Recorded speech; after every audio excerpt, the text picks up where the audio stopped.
Hi y'all, this is Russ White from Rule11.Tech, where culture eats technology for breakfast. This week I want to talk about something I'm asked a lot, which is, what skill should I learn next? Seems to come up a lot with engineers in particular. I don't really want to waste my time learning a skill that I won't be able to use in the future. We engineers are very, very particular about this, very narrowly focused, and I think it's partially because the world we live in, when you go to a job interview, the first thing that anyone asks you is, are you going to be able to hit the ground running? Are you going to be able to make an impact tomorrow? If I hire you today, will you make an impact tomorrow?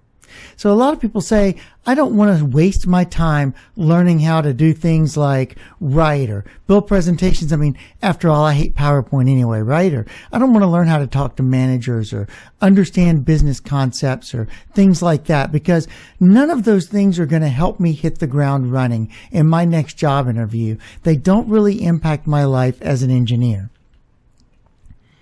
Well, I want you to think about something a little bit different for a moment, which is I want you to think about a coral reef. Maybe you don't dive. Maybe you don't swim around coral reefs. I actually got an infection from a coral reef once that was very, very bad. I had to go to the hospital to have it fixed up. Think about a coral reef. Coral reefs are these huge structures under the sea. They're beautiful. They're homes for fish and all sorts of sea life, and people dive around them. They're very, very desirable spaces to go diving and very delicate environments. How is that coral reef ever actually built? It's actually built layer by layer, piece by piece, year by year, perhaps over 100 or thousands of years. Over time, it takes a lot of time for that coral reef to build up.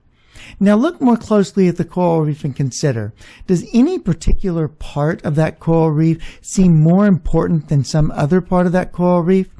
Or does it just all seem like every piece seems to fit in a way that makes it a whole? So how does a coral reef get to the point where every piece seems like it fits, and yet every piece is independent? It feels like you could take one piece off of a coral reef and it makes no difference. But if you take hundreds or thousands off, it does. So I'll just argue that this is very much like our lives. That in reality, your life is like a coral reef, particularly your knowledge and your skill set is like a coral reef. Now, this idea doesn't come directly from me. Of course, I'm going to refer back to my friend Chris Brady, who mentioned this in a conversation at one point. And I thought I would carry it further and think about it within a network engineering perspective. So let's think. The way a coral reef is built is bit by bit, a little piece at a time, over a long period of time. You should think about building your skills and your concepts, or your skills and your knowledge in the same way. You're not going to become a network architect overnight. You're not going to have all the skills that anyone else does overnight. The only way you're truly going to build skills up is over time by adding bit by bit to the coral reef that is your life. It is important to be intentional about this learning. It is important to consider the distribution of your knowledge. What are you learning and why are you learning it? At the same time, it's important to remember that no skill learned is truly wasted. To put it a different way, make like a tree and branch out. Learn something new. Yes, you need to be intentional about some parts of your learning, and intentional about what you are learning in some ways. But in other ways, you just need to branch out and learn different things. There are several reasons for this. For instance, it's along the surfaces between your skill sets that you're going to be creative, and that you're going to be inventive, and that you're going to create new things, or new ideas are going to come out. It's not because you have thought long and deep about a particular individual problem that you are going to create something new. The way you're going to create something new is to think long and deep about a particular problem, and then you're going to go sit down and play guitar for 15 minutes, and while you're playing guitar, a new idea is going to come up. And it's not just because you're releasing your brain, it's because you're thinking about something different in a different way. It's along these seams of knowledge that creativity happens. Specifically, some skills can be really helpful that you might not think about. Learning to play a musical instrument can be very helpful with math. We know that. Everyone seems to know this, but we don't think about it. It can help with pattern recognition as well. Learning art. Maybe you don't want to be an artist, but learning art can help you how to communicate visually better.